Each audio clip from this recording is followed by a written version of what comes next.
കോൺഗ്രസിന്റെ DGP office മാർച്ചിൽ കേസെടുത്തു KPCC അധ്യക്ഷൻ കെ സുധാകരൻ ഒന്നാം പ്രതിയാണ്. കൂടുതൽ വിശദാംശങ്ങളുമായി ഇപ്പോൾ അനുരാഗ് ചേരുകയാണ്. അനുരാഗ്, വിശദാംശങ്ങൾ എങ്ങനെ? പ്രതിഷേധ മാർച്ചിന്റെ പേരിൽ കോൺഗ്രസ് ഇന്ന് തലസ്ഥാനത്ത് വ്യാപക അക്രമമാണ് നടത്തിയത്. പൊതുമുതൽ നശിപ്പിക്കുന്നതും അതുപോലെ പോലീസിന് നേരെ അടക്കം വലിയ ഒരു അക്രമം അഴിച്ചുവിട്ടു. പോലീസിന് നേരെ കല്ലെറിയുന്നു, പോലീസുകാരെ മർദ്ദിക്കുന്നു, പരിക്കേൽപ്പിക്കുന്നു, KSRTC ബസ്സുകൾക്ക് നേരെ ചെയ്യുന്നു. ഈ സംഭവത്തിലാണ് മ്യൂസിയം പോലീസ് ഇപ്പോൾ കേസെടുത്തിരിക്കുന്നത്. KPCC അധ്യക്ഷൻ കെ സുധാകരനാണ് ഈ എടുത്ത കേസിൽ ഒന്നാം പ്രതി. അതിനൊപ്പം തന്നെ പ്രതിപക്ഷ നേതാവ് VD സതീശൻ, ശശി തരൂർ MP, കൊടിക്കുന്നിൽ സുരേഷ്, ജബി മേത്തർ തുടങ്ങിയവരും പ്രതിയാണ്. അതിനൊപ്പം തന്നെ കണ്ടാലറിയാവുന്ന 500 പേരും പ്രതികളായിട്ടുണ്ട്. ജാമ്യമില്ലാ വകുപ്പ് പ്രകാരമാണ് പോലീസ് കേസെടുത്തിരിക്കുന്നത്. കാരണം നേരത്തെ സൂചിപ്പിച്ചതുപോലെ തന്നെ പോലീസിന്റെ ഔദ്യോഗിക കൃത്യനിർവഹണം തടസ്സപ്പെടുത്തി പൊതുമുതൽ നശിപ്പിക്കുന്ന അടക്കമുള്ള കാര്യങ്ങളിലേക്ക് ഈ കോൺഗ്രസ് പ്രവർത്തകർ തിരിയുന്ന സാഹചര്യം ഉണ്ടായി. അതിനാണ് ഇപ്പോൾ കേസെടുത്തിരിക്കുന്നത്. അനുരാഗ് സൂചിപ്പിച്ചതുപോലെ കണ്ടാൽ അറിയുന്ന 500 പേരെയും പ്രതി ചേർത്തിട്ടുണ്ടെന്നാണ് മനസ്സിലാകുന്നത്. ഒപ്പം തന്നെ ജാമ്യമില്ലാ വകുപ്പ് പ്രകാരമാണ് ഇവർക്കെതിരെ കേസെടുത്തിരിക്കുന്നത്. മറ്റെന്തൊക്കെ വിവരങ്ങളാണ് ഇതുമായി ബന്ധപ്പെട്ട് ലഭിക്കുന്നത്?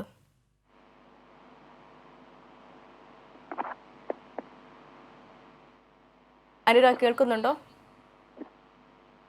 കോൺഗ്രസിന്റെ DGP ഓഫീസ് മാർച്ചിൽ കേസെടുത്തു. KPCC അധ്യക്ഷൻ കെ സുധാകരനാണ് ഒന്നാം പ്രതി. പ്രതിപക്ഷ നേതാവ് VD സതീശനും ശശി തരൂരും കൊടിക്കുന്നിൽ സുരേഷും ജബി മേത്തറും അടക്കമുള്ളവർക്കെതിരെയും കേസെടുത്തിട്ടുണ്ട്.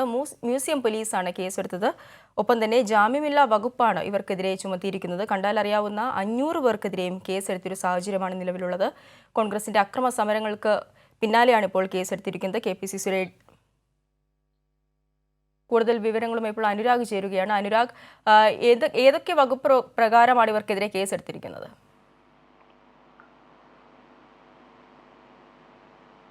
നേരത്തെ സൂചിപ്പിച്ചതുപോലെ തന്നെ പോലീസിന്റെ ഔദ്യോഗിക കൃത്യനിർവഹണം തടസ്സപ്പെടുത്തി ജാഥ നടത്തി, അതിനൊപ്പം പൊതുമുതൽ നശിപ്പിച്ചു എന്നിവയ്ക്കുള്ള വകുപ്പുകളാണ് ഇപ്പോൾ ഇവർക്കെതിരെ ചുമത്തിയിരിക്കുന്നത്. നമുക്കറിയാം, കഴിഞ്ഞ ദിവസങ്ങളിലേതുപോലെ തന്നെ യൂത്ത് കോൺഗ്രസും KSU പ്രവർത്തകരും നടത്തിയതുപോലെ തന്നെ ഇവർ വരുന്ന വഴികളിലെ പ്രതിഷേധ മാർച്ച് ആരംഭിച്ചത് മുതൽ തന്നെ ഫ്ലക്സ് ബോർഡുകൾ, നവകേരള സദസ്സുമായി ബന്ധപ്പെട്ട ഫ്ലക്സ് ബോർഡുകൾ അടിച്ചു തകർക്കുന്നു. അതിനൊപ്പം തന്നെ നേതാക്കൾ പ്രകോപന പ്രസംഗം നടത്തുന്നു. KPCC അധ്യക്ഷനും പ്രതിപക്ഷ നേതാവൊക്കെ തന്നെയും നോക്കി നിൽക്കുകയാണ് ഈ അക്രമം തുടങ്ങിയത്.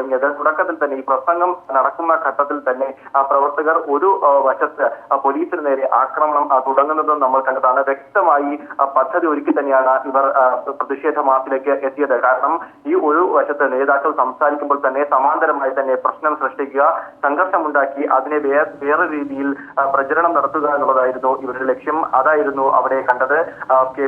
VD സതീശൻ പ്രതിപക്ഷ നേതാവ് സംസാരിക്കുമ്പോൾ മറുവശത്ത് പ്രവർത്തകർ ബാരിക്കേഡ് മറികടക്കാനും അതിനൊപ്പം തന്നെ പോലീസിന് നേരെ കല്ലേറും നടത്തുന്ന സാഹചര്യമുണ്ടായി. ഈ സമയത്താണ് പോലീസ് ജലപീരങ്കി പ്രയോഗിച്ചത്. ആദ്യഘട്ടത്തിൽ ചില മാധ്യമങ്ങളും ഈ പ്രവർത്തകരൊക്കെ തന്നെയും അത് മറ്റൊരു രീതിയിൽ പ്രചരണം നടത്തി.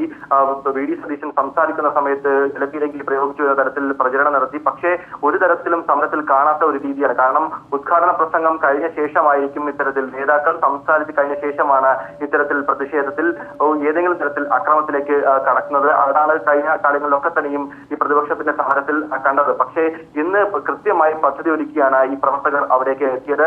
നേതാക്കൾ സംസാരിക്കുമ്പോൾ തന്നെ പ്രശ്നമുണ്ടാക്കുക, അപ്പോൾ പോലീസ് അതിനെ പ്രതിരോധിക്കും. ആ തരത്തിൽ പിന്നീട് അതിനെ പ്രചരിപ്പിക്കുക എന്നുള്ളതായിരുന്നു ആ ലക്ഷ്യം. എന്തായാലും തുടക്കത്തിലൊക്കെ തന്നെയും പോലീസ് കൃത്യമായി സംയമനം പാലിച്ചെങ്കിലും അത് വലിയ രീതിയിലുള്ള അക്രമത്തിലേക്ക് കടന്നപ്പോഴാണ് പ്രതിരോധം തീർത്ത് ജലപീരങ്കി പ്രയോഗിക്കുന്നതും കണ്ണീർ വാതകം പ്രയോഗിക്കുന്ന ഒരു രീതിയിലേക്ക് കടന്നത്. എന്തായാലും ഈ സംഭവം പോലീസിന് നേരെ കല്ലേറ് നടത്തുന്നു, പോലീസുകാരെ ഇത്തരത്തിൽ പരിക്കേൽപ്പിക്കുന്നു, ഔദ്യോഗിക കൃത്യനിർവഹണം തടസ്സപ്പെടുത്തുന്നു, KSRTC ബസ്സും അതുപോലെ പോലീസ് വാഹനങ്ങൾക്ക് നേരെ തിരിയുന്ന പൊതുമുതൽ നശിപ്പിക്കുന്ന രീതിയിലേക്ക് കടക്കുന്നു. ഈ സംഭവത്തിലാണ് മ്യൂസിയം പോലീസ് ഇപ്പോൾ കേസെടുത്തിരിക്കുന്നത്.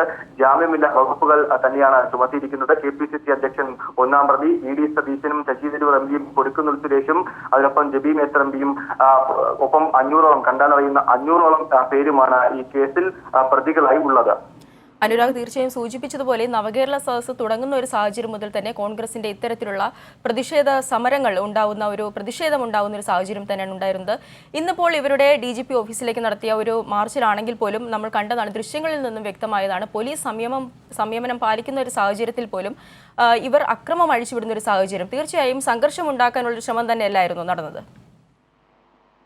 കഴിഞ്ഞ ദിവസങ്ങളിൽ നമ്മൾ യൂത്ത് കോൺഗ്രസിന്റെ സമരത്തിലും അതുപോലെ KSUവിന്റെ സമരത്തിലൊക്കെ തന്നെയും കണ്ടതാണ്. അവർ തുടക്കഘട്ടം മുതൽ ഈ നവകേരള സദസ്സ് തലസ്ഥാനത്തേക്ക് എത്തുന്നതിന്റെ തലേ ദിവസം മുതൽ കൃത്യമായി അജണ്ട പ്രകാരമാണ് ഈ പ്രതിപക്ഷ സമരങ്ങൾ നടന്നത്. കൃത്യമായി തന്നെ പോലീസിന് നേരെ യൂത്ത് കോൺഗ്രസിന്റെ സെക്രട്ടേറിയറ്റ് മാർച്ച് അതിക്രൂരമായിരുന്നു. നമ്മൾ കണ്ടതാണ്. പോലീസിനെ വ്യാപകമായി തെരഞ്ഞുപിടിച്ച് മർദ്ദിക്കുന്നു. വലിയ മരക്കഷ്ണങ്ങളും പാറക്കല്ലുകളും പോലീസിന് നേരെ വലിച്ചെറിയുന്നു. പോലീസ് വാഹനങ്ങൾ വ്യാപകമായി അടിച്ചു തകർക്കുന്നു. പിങ്ക് പോലീസിന്റെ വാഹനങ്ങൾ തകർക്കുന്നു. വനിതാ പോലീസുകാരെ തിരഞ്ഞുപിടിച്ച് മർദ്ദിക്കുന്നു. ഈ തരത്തിൽ വലിയ രീതിയിലുള്ള സംഘർഷം ഉണ്ടാക്കാൻ ശ്രമിച്ചെങ്കിലും പോലീസ് ആദ്യം മുതൽ അവസാനം വരെയും സമീപനം പാലിച്ചു. ജലപീരങ്കി മാത്രമാണ് പ്രയോഗിച്ചത്. പിറ്റേ ദിവസമാണ് KSUവിന്റെ DGP ഓഫീസ് മാർച്ച് ഉണ്ടായിരുന്നത്. ഈ മാർച്ചിൽ ഇതുവരെ സമരത്തിൽ കണ്ടിട്ടില്ലാത്ത രീതിയിൽ മുട്ടയ്ക്കുള്ളിൽ മുളകുപൊടി ചേർത്ത് പോലീസിന് നേരെ എറിയുന്നു, ഗോലികൾ എറിയുന്നു, ബിയർ കുപ്പികൾ വലിച്ചെറിയുന്നു. ഈ ഘട്ടത്തിൽ എന്തായാലും പോലീസ് നോക്കി നിന്നില്ല. കൃത്യമായി ജലപീരങ്കി പ്രയോഗിക്കുകയും അതിനുശേഷം ചെറിയ രീതിയിൽ ലാത്തിചാർജ് നടത്തിയാണ് പ്രവർത്തകരെ അറസ്റ്റ് ചെയ്ത് നീക്കിയത്. അതിനുശേഷമാണ് ഇപ്പോൾ കോൺഗ്രസിന്റെ KPCC അധ്യക്ഷന്റെ നേതൃത്വത്തിൽ ഇപ്പോൾ DGP ഓഫീസ് മാർച്ച് നടത്തിയത്. അതിലും കൃത്യമായി അജണ്ട പ്രകാരം സംഘർഷം ഉണ്ടാക്കാൻ ഉള്ള ശ്രമം തന്നെയാണ് അവർ നടത്തിയത്. അതും നേതാക്കൾ സംസാരിക്കുമ്പോൾ തന്നെ സമാന്തരമായി പ്രശ്നം സൃഷ്ടിക്കുക, അവിടെ ഒരു സംഘർഷം സൃഷ്ടിച്ച് നേതാക്കൾ സംസാരിക്കുമ്പോൾ പോലീസ് ഇത്തരത്തിൽ പ്രതിരോധം തീർത്തു എന്ന രീതിയിൽ വരുത്തി തീർക്കാനായിരുന്നു ശ്രമം. പക്ഷേ ഇപ്പോൾ അവിടെ സൂചിപ്പിച്ചതുപോലെ തന്നെ ദൃശ്യങ്ങളിൽ എല്ലാം വ്യക്തമാണ് എങ്ങനെയാണ് പോലീസ് ജലപീരങ്കി പ്രയോഗിച്ചു തുടങ്ങിയത് എന്നുള്ളത് ദൃശ്യങ്ങളിൽ വ്യക്തമാണ്. ഒരു വശത്ത് ഈ നേതാക്കൾ സംസാരിക്കുമ്പോൾ, പ്രതിപക്ഷ നേതാവ് സംസാരിക്കുമ്പോൾ, മറുവശത്ത് പ്രവർത്തകർ ഇതുവരെ ഇല്ലാത്ത രീതിയിൽ ബാരിക്കേഡ് മറികടക്കാൻ ശ്രമിക്കുന്നു. പോലീസിന് നേരെ പ്രകോപനം സൃഷ്ടിക്കുന്നു. വലിയ കല്ലുകൾ വലിച്ചെറിയുന്നു, മരക്കമ്പുകൾ വലിച്ചെറിയുന്നു, പോലീസ് വാഹനങ്ങളെ തകർക്കാൻ ശ്രമിക്കുന്നു. ഈ ഘട്ടത്തിൽ എന്തായാലും പോലീസ് നോക്കി നിന്നില്ല. കൃത്യമായി ജലപീരങ്കി പ്രയോഗിക്കുന്നു, കണ്ണീർ വാതകം പ്രയോഗിച്ചു. എന്നിട്ടും പ്രവർത്തകർ പിരിഞ്ഞു പോകാതെ വീണ്ടും പോലീസിന് നേരെ സംഘടിച്ച് എത്തുന്ന സാഹചര്യം. എന്തായാലും ഈ നവകേരള സദസ്സ് നടക്കുന്ന ഈ ഘട്ടത്തിൽ സംഘർഷം സൃഷ്ടിച്ച് നാട്ടിലെ സമാധാനം നഷ്ടപ്പെടുത്തുക എന്നുള്ളത് തന്നെയാണ് കോൺഗ്രസിന്റെ ഏറ്റവും പ്രധാനപ്പെട്ട അജണ്ട. ആ അജണ്ടയാണ് ഇവർ നടപ്പാക്കിക്കൊണ്ടിരിക്കുന്നത്. ഇതിന് നേതൃത്വം നൽകുന്നത് KPCC അധ്യക്ഷനും VD സതീശനും പ്രതിപക്ഷ നേതാവൊക്കെയാണ് എന്നുള്ളതാണ് ദൗർഭാഗ്യകരമായ കാര്യം. കാരണം ഏതെങ്കിലും തരത്തിൽ ഇത്തരത്തിലുള്ള സംഭവങ്ങൾ പ്രവർത്തകരുടെ ഭാഗത്തുനിന്ന് ഉണ്ടായാൽ അതിനെ വിലക്കി അതിനെ ആ രീതിയിൽ മുന്നോട്ട് കൊണ്ടുപോകേണ്ടവരാണ് പ്രതിപക്ഷ നേതാവും KPCC അധ്യക്ഷനും. പക്ഷേ ഈ കഴിഞ്ഞ യൂത്ത് കോൺഗ്രസിന്റെ സമരം ഉദ്ഘാടനം ചെയ്ത് സംസാരിക്കവേ VD സതീശൻ തന്നെ ഉദ്ഘാടന പ്രസംഗത്തിൽ പറഞ്ഞതാണ് ഇനി എന്തായാലും അക്രമം തുടരണം എന്ന് തന്നെയാണ് പ്രവർത്തകരോട് താൻ പറയുന്നത്. അത് അറിയിക്കാൻ തന്നെയാണ് ഈ സമരം ഉദ്ഘാടനം ചെയ്യാനായി എത്തിയത് എന്നുള്ളതാണ് VD സതീശൻ പറഞ്ഞത്. അതിനുശേഷം സെക്രട്ടേറിയറ്റ് പരിസരം യുദ്ധഭൂമിയാക്കി മാറ്റിയതൊക്കെ നമ്മൾ കണ്ടതാണ്. അതിന് പിന്നാലെയാണ് ഇപ്പോൾ KPCC അധ്യക്ഷൻ കൂടി ഇതിന് നേതൃത്വം നൽകുന്നത്. എന്തായാലും ഇതിൽ കൃത്യമായി അന്ന് യൂത്ത് കോൺഗ്രസ് സമരത്തിൽ VD സതീശനെതിരെ കേസെടുത്തിട്ടുണ്ടായിരുന്നു. VD സതീശനായിരുന്നു ഒന്നാം പ്രതി. ഇപ്പോൾ KPCC അധ്യക്ഷന്റെ നേതൃത്വത്തിൽ നടത്തിയ ഈ അക്രമ സമരത്തിലും കൂടി കൃത്യമായി പോലീസ് കേസെടുത്തിരിക്കുന്നു. KPCC അധ്യക്ഷൻ K സുധാകരനാണ് ഒന്നാം പ്രതി. അങ്ങനെ അക്രമ സമരത്തിന് നേതൃത്വം നൽകിയവരുടെ പേരിൽ കേസെടുത്ത് കൃത്യമായ നിയമത്തിന്റെ വഴിയെ തന്നെയാണ് പോലീസ് മുന്നോട്ട് പോകുന്നത്. ശരി, കോൺഗ്രസിന്റെ DGP ഓഫീസ് മാർച്ചിൽ കേസെടുത്തു. KPCC അധ്യക്ഷൻ K സുധാകരൻ ഒന്നാം പ്രതിയാണ്. പ്രതിപക്ഷ നേതാവ് VD സതീശൻ, ശശി തരൂർ, കൊടിക്കുന്നിൽ സുരേഷ്, ജബി മേത്തർ തുടങ്ങിയവർക്കെതിരെയും പോലീസ് കേസെടുത്തു. വിശദാംശങ്ങളാണ് അനുരാഗ് നൽകിയത്.